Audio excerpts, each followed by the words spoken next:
नमस्ते, मी अश्विनी सई सौम्य सिस्टर चॅनलमध्ये आपलं सर्वांचं खूप खूप स्वागत आहे। सतत 8-10 दिवस झाले पाऊस पडतोय ना, तर पावसाची एक किमया वेगळीच असते। निसर्ग तो निसर्ग शेवटी कितीही दररोज तुम्ही जरी पाणी जरी घातलं आणि झाडांना वाढ किंवा इतकी फुलं लागत नाहीत, पण पावसाच्या पाण्यामुळं वाळलेलं झाड चांगलं व्यवस्थित झालं। भरपूर अशा गुलाबाला कळ्या फुलं लागू लागले, तर रोज परी गुच्छचे गुच्छ नेते शाळेत शिक्षकांना, मैत्रिणींना, स्वतःला। बागेमध्ये ना दररोजचा पाऊस चालू आहे, तर सकाळचे वातावरण असं असतंय। हे बघा, भरपूर असं ऊन आणि शिखर शिखर आभाळ असतंय आणि संध्याकाळी 4-5 वाजले का पाऊस चालू होते। ते पावसामुळे ना फळं तर आपले मोठे व्हायला लागले, तर तिकडचे जी पेरू झाडं तुम्हाला दाखवते, तर 2 पेरू पिकले होते म्हणून काढले, तर त्याच्यावर बसबस नुसतं आळ्या। आणि सीताफळ पण इतक्या लागले, सीताफळ पण पिकले भरपूर, पण त्यात पण आळ्या। म्हणलं आता हे 1 नंबरचा पेरू आहे, आपला सरदार पेरू आहे हा। पण पिकले का चेक करावं म्हटलं, थोडंसं मोठं जरी झालं काढून पोरांना कापून द्यावं, कारण की हा इतका गोड आहे ना, साखरेहून गोड पेरू आहे हा पेरू।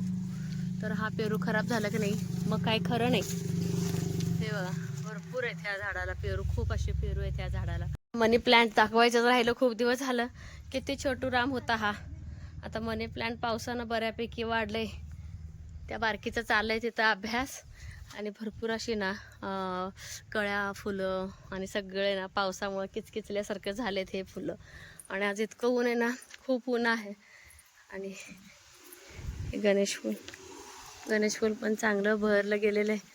आणि तुम्हाला मी दाखवते तिकडचं जे पेरूचं झाड आहे ना, त्याला पेरू तर खूप लागलेत, पण काय लागलेत सगळे छोटे छोटेच आहेत, पण पिकायला लागलेत।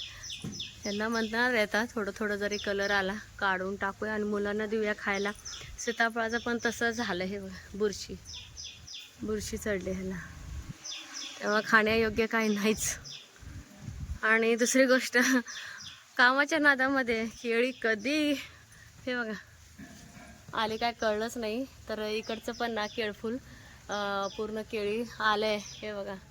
मला वाटतं आता ह्या झाडाची केळी जास्त आता मोठी होणार आहे, कारण की आता ह्या झाडाची बघा 2 महिने झाले येऊन केळी, तर अजिबात मोठी झाली नाही। मला वाटतं गेल्या वर्षीचं आहे म्हणून हे, त्यामुळं बारीकच राहिले। पण इकडचं मात्र येतानाच ना केळफूल आपलं, केळी येताना मोठी गेलेली, हे बघा। ऐ काय, आणि गहू ज्वारीचे डबे राहिले होते ते घासून घेतले आज। बाजूला हो म्हणू पी। दसऱ्याच्या कामामध्ये पिठाचे डबे तेवढंच राहिले होते, पिठाचे डबे पूर्ण खाली करून घेतले। थोडं थोडं पीठ होतं आणि आज पाणी पण आलं, भरपूर असं पाणी आलं, बारीक सारीक काम। आणि एक काम आपलं वाढलेलंच आहे, जे बाथरूम मध्ये आपलं नळ आंघोळीच्या तिथं जर काय अडकलंय कॉकमध्ये, ते आणखीन काय निघालंच नाही। आणि पाणी सगळं भरून घेतलं आज, बाथरूम सगळं स्टाईल सगळं धुवून घेतलं।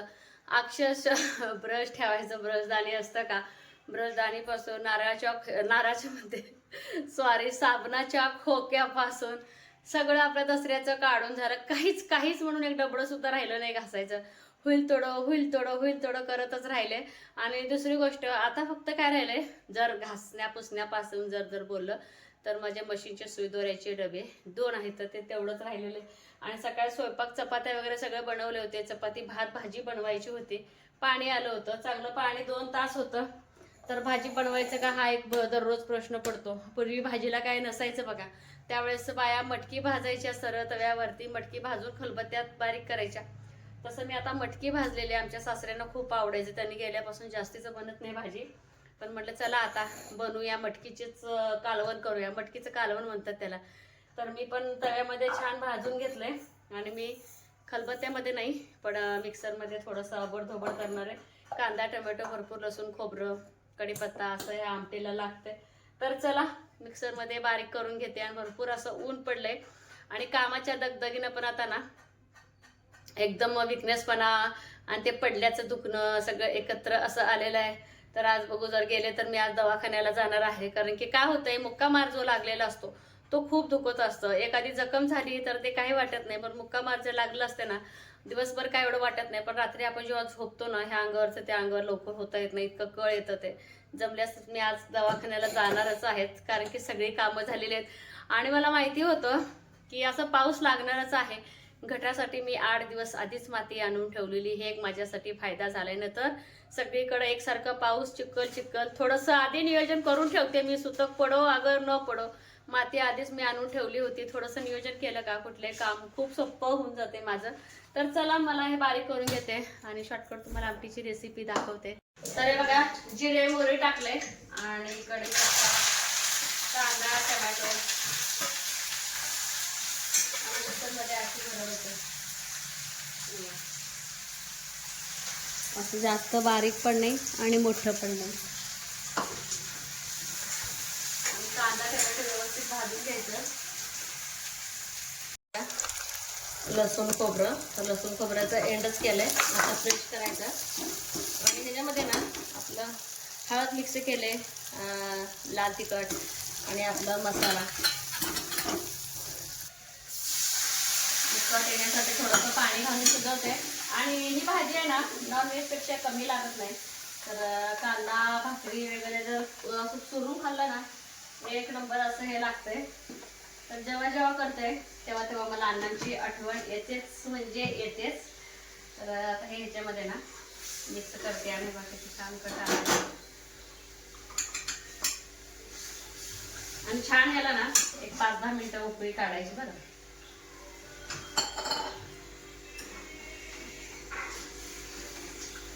मटकी आहे शेवटी, तर याला चांगलं 10 मिनिटं ना शिजून द्यायचं. आणि याला शेंगदाण्याचं कूट वगैरे लागत नाही. ज्यावेळेस भाजीला काय नसेल ना त्यावेळेस हे ऑप्शन बेस्ट आहे बरं का या भाजीचा, कारण खायला पण छान लागते. तर चांगलं ह्याला 10 मिनिटं शिजून देणार आहे. आणि घट म्हणजे घटसर पण अगदी व्यवस्थित असं येतो ह्या कालवणाला. आणि मग शेवटी आपलं तुमच्या घरी सगळं धान्य होय. तर हे बघा एकदम मस्त झकास आपलं ना हे कालवण झालेलं आहे. हे बघ, तर अडी अडचणीला एकदम बेस्ट ऑप्शन आहे हे. तर छानच. चल कणगीतलं बी बियाणे काढून द्या. मटकीचं कालवण आहे. चलो काढून देते ना. तर हे बॉबी संपवायचं काम चालू आहे सध्या. खाऊन टाका हे साधा त्या. ए तो गच्चीवर जायचं ना लकी. चावी घरात आण तुम्ही बाहेर. पर चल की तू उतरल्याशिवाय येत ना काढायला. बघू बघ सर आबाळ येते बघा. पाऊस यायच्या अगोदर तिकडून काढा. काय काढायचं पहिला ज्वारी काढू. महत्वाचं त्या बाजूला परी चढले तिथं. होय हो, जरा जरा पिवळं पिवळसर कलर आले. पेरू काढा, आळ्या व्हायला लागले त्या. लेकरं खातील तरी. परी सरदार पेरूला लक्ष दे, चांगलं पेरू आहे ते. होय ना. मग कसं शिकर शिकर असं शिकर झालं की 100% पाऊस येते ना. सगळे बेर म्हणजे जे घटात धान्य पेरायचं असतं आम्ही त्याला बेर म्हणतो. आपल्याकडे सगळे बेर जसं की करडं, गहू, ज्वारी, खपली, जवस सगळं आहे. मग आपण काय करतो दरवर्षी जे देवळामध्ये, नाथबाबाच्या देवळामध्ये, परत बिरोबाच्या देवळामध्ये, परत शेजारचे जे का आपल्या सगळ्या बायका कामाला येतात आणि आपले सगळे जे शेजार आहेत त्यांच्यासाठी आम्ही सगळ्यांसाठीच आम्ही भरपूर असं बी बियाणं सावकाश बी बियाणं काढून घेतो आणि सगळ्यांना देतो. आणि जे राहिलेलं असते मग ते शेळ्याला टाकून देते. मी आपल्या स्वतःसाठी पण काढून घेते. आता हे सगळ्यांसाठी आहे, माझ्यासाठी. हो ना. हा शेवटी ह्यानीच उतरले. पंपा भाऊ आहेत हो का. कट झाला वाटतं. कट झालाय ना ते. पोरगीला का काढायला येईना तेव्हा काय म्हणते येतं म्हणते त्या. 2-3 दिवस बाग ही कुणाची डाळिंबाची खुडा लागली ते. आणि काटे आणि पावसात दिवस जर दमा गडबड करू नका म्हणते ते. आणि बाजरी एवढी खुडाला आलं नाही. बाजरी खुडल्या लगेच आपण मशीन लावून घरी पाठवून देऊया म्हणते. चालतंय तसं बे, कशाला गडबड करताय म्हणते त्या. बाजरी खुडायचं, झाकून ठेवायचं, तसं कशाला. हा मागं लावूया की. इथं लावूया उन्हाला इथं पाल टाकून. आणि आज ना शेवटी स्वतःला डॉक्टरांना दाखवूनच घेतलं आणि आल्यानंतर लगेच कामाला लागले. तरी येईपर्यंत आपल्या साईनं फरशी वगैरे पुसून घेतलेली. उद्याचं माझं काम हलकंच झालं. सगळी स्वच्छता झाली सांगता आपली फरशीनं केली आज. आणि शाळा सुट्टी असली की पोरी काय तर काय करतात. पण एवढंच की थोडंसं मुलींना सांगावं लागतं. आणि थोडं थोडं जे काय केर कचरा होता संध्याकाळचा तोही काढून घेतला. 4चं झाडू म्हणतो ना त्या प्रकारचं. आणि पीठ पण संपलेलं होतं. आज ह्यांचं थोडंसं नियोजन होतं ते फसलं. जसं की बघा मळ्यामध्ये होते सगळे, म्हणजे मित्र मटण करायचं ठरलं होतं. आता नवरात्र आहे आणि घरात पण करता येत नाही, त्यामुळं मळ्यातच करून खाण्याची एक मजा वेगळीच असते. आणि नेमकं ना ज्वारीचं पीठ संपलेलं होतं, तसं जेमतेम पीठ होतं, पण पुरणार नाही म्हटलं आणि आज बाजरी दळावी. तर गिरणीला बघू शकता तुम्ही कसं पॅक केलंय, जेणेकरून ना आत्ताच मी साफसफाई केली ना, तर इकडं-तिकडं धुरळा पिठाचा उडायला नको म्हणून भरपूर अशा साड्या वगैरे त्याच्यावरती झाकले, जेणेकरून कसलंच पिठाचा फुफटा वगैरे येणार नाही. बाहेर बारीक-बारीक पाऊस आणि शेवटी आलं ना लाईटीचं संकट. फक्त बघा संध्याकाळच्या स्वयंपाकापुरतंच पीठ आपलं होऊन आलं संध्याकाळच्या वेळेस. लाईट तर गेलीच आणि बाहेर पाऊस असलं की काय माहिती लाईट ये-जा करतेच करते. आणि भरपूर अशी भांडी घासलेली होती मी दवाखान्यात जायच्या अगोदर. ती भांडी आधी सगळं मांडून ठेवली, कारण की बघा दुपारची जेवलेली, सकाळची स्वयंपाकाची अशी सगळी भांडी मी एकत्र काढून ठेवलेली. तसं जर बघायला गेलं तर दुपारचा चहा सैनच बनवला होता, कंटाळा आलेला असेल म्हणून. तर हे बघा बाहेर एकसारखं पाऊस आणि निसर्ग पण इतकं भारी आहे ना सध्या. संध्याकाळचे 7 वाजलेत आणि बारीक बारीक पाऊस, ही पोरगी भिजायला लागली. हा बारीक पाऊस यायला लागला. हे वातावरण सगळं अगदी गार असं वातावरण चालू झालंय. स्केच इतकं छान काढले आई 10 मिनिटात. 10 मिनिटात स्केच चांगलं काढले. माझा तर हात सुद्धा वळणार नाही. हा पण हे बघा अंबाबाईचं स्केच काढले एक नंबर. असं दाखव. आणि उद्याचं पांढरं कलर खरंच लावलंयस? होय. तेव्हा पण स्केच किती सुंदर काढले. सौम्या संदीप बाबर 2025. आजील दाखव आई. केस वगैरे सगळं कसं फिनिशिंग केलंय बघा. मस्तच काढले एकदम बेस्ट. अशा पावसात सुद्धा माझ्या काही चुलत सासूबाई जावा वगैरे असंच मला भेटायला, बोलायला, बघायला आलेत म्हटलं तरी चालेल. आता काय झालंय, सगळ्यांची साफसफाई झालेली आहेत आणि सगळे आज निवांत आहेत, त्यामुळं त्या बोलायला आल्या. आणि नवरात्रातलं नियोजन वगैरे, कोणाचं हळदी कुंकू येणार आहे, कोणाचं नाही येणार, हे आमच्या गप्पा टप्पा चांगले 1 तास सव्वा तास माझा त्यातच गेला. आणि त्यात मला स्वयंपाकाला आज उशीरच झाला. संध्याकाळचे चांगले ना 7:45 वाजत आलेले होते. तर लसूण खोबरं नव्हतं, लसूण खोबरं बनवून घेतलं आणि थोडंसं बऱ्यापैकी लसूण खोबरं मिक्सरच्या भांड्यातच ठेवलं, जेणेकरून मला आज ग्रेव्हीची भाजी करायची होती. सई म्हणाली की आई आज ग्रेव्हीची आमटीच बनव. तर टमॅटो, आलं, लसूण आणि आपलं कांदा परतून घेतलेला आहे. आणि असंही खोबऱ्याची पेस्ट भांड्यामध्ये होती. आणि इकडं सई अभ्यास करत होती ना, म्हणून एक सारखी आवाज करत होती, सारखं म्याव म्याव. एका साईडला परी, एका साईडला सई. तर परीचा अभ्यास झालं की काहीतरी काय ॲक्टिव्हिटी तिची चालूच असते. आणि बाहेर इतकं गार वातावरण आणि पावसाचं इतकं म्हणजे काय, म्हणजे एक प्रकारचं वातावरण छानच वाटतंय. आणि लकी आज इतकं मला पिडलंय ना, किती घालेल तेवढं चपाती भाकरी त्याला कमीच. भरपूर असं खाऊन त्याला हे बघा गारव्याला आपलं पोतं हातरून दिले. छान गाढ असं झोपलाय तो. तो सुद्धा पावसाचा आनंद घेतोय आणि त्याचं पोटही भरलं का तो शांत राहतो. त्याचं जर पोट नाही भरलं तर कितीही तुम्ही जर त्याला जर काठीनं मारायला जर गेलात ना, जसं पाया पडताना ॲक्शन करतो ना आपण, त्या प्रकारे तो करत असतो, अगदी लाडावल्यासारखं करत असतो. तर इकडं आपलं ना ग्रेव्हीचं मसाला म्हणजे बारीक करायला घेतलेलं आहे. थोडंसं गरम होतं म्हणून साईडलाच काढून ठेवलं होतं. तर मळ्यातली एक माझी मैत्रीण आहे, तर त्यांची बाग पण चालू होती. तर ह्यांच्याकडे ना ती भरपूर अशी डाळिंब दिलेली होती. तर ह्यांनी काय पिशवी वगैरे काय नेलेलं नव्हतं, पण टॉवेल मात्र नेहमी ह्यांच्याजवळ असतं मळ्याला जाताना. मळ्यात काही काम नाही सध्या, काम असं भरपूर आहे, जसं की आपली काढणी मोडणी सगळं आले, पण पावसामुळं काहीच नाही.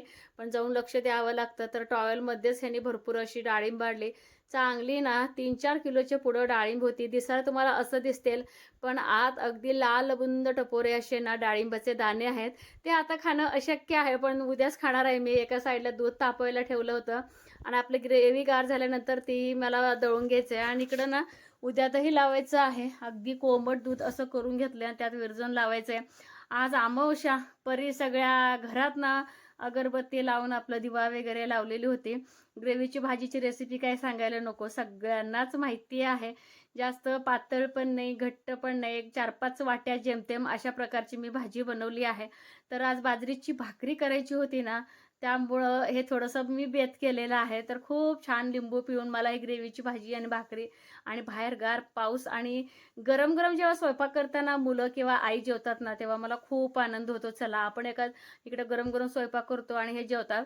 मला तर माझ्या लहानपणाची आठवण येते. अजूनसुद्धा माझी आई जेव्हा स्वयंपाक करते ना, तेव्हा आम्ही सगळ्या बहिणी वगैरे एकत्र आलो का, आई स्वयंपाक करता-करता आम्ही जेवायला बसतो. माझ्या आईचं एक असं असतं, की स्वयंपाक करता-करता जर जेवायला बसला का आशू, तर आपल्याला स्वयंपाकाचा अंदाज कळतो. जास्तीचं पोळी किंवा भाकरी शिल्लक राहत नाही, असं माझ्या आईचं नेहमीचं म्हणणं असतं.